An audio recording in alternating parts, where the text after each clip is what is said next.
Kwanza namshukuru Mwenyezi Mungu kwa kuamka salama, naamini wachezaji wote tuko salama, na ndio maana mwalimu anakuwa na nguvu ya kuzungumza chochote katika media kwa sababu anaamini uwezo wa wachezaji wake.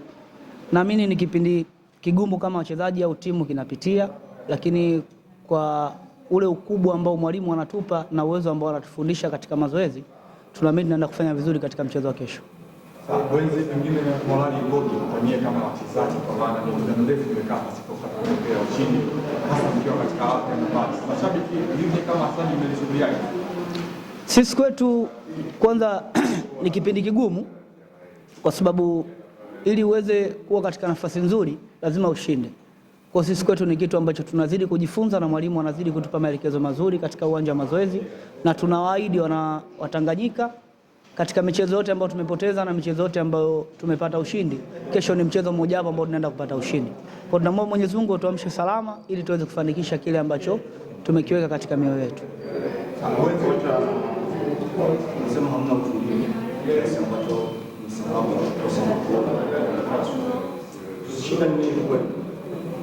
Utulivu sio kwetu tu.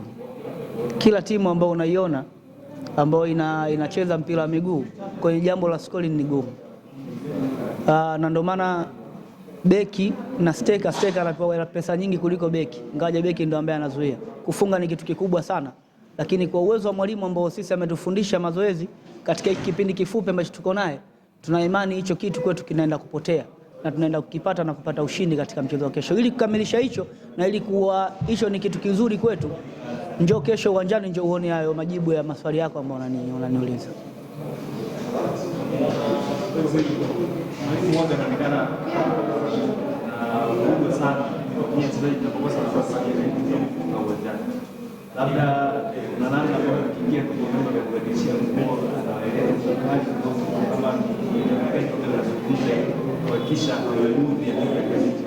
Mwalimu kwetu ni mzazi.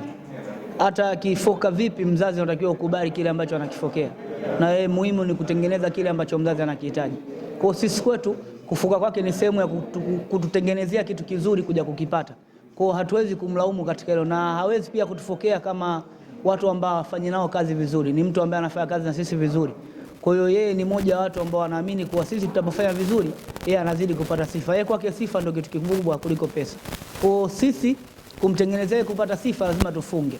Kwa lazima kama mzazi hahitaji hicho kitu. Kwa tunaamini na tupo katika mwendelezo wa kujifunza kile kitu kizuri ili kuweza kupata nafasi. Kwa inshallah Mwenyezi Mungu atatujalia tutakuwa katika nafasi nzuri.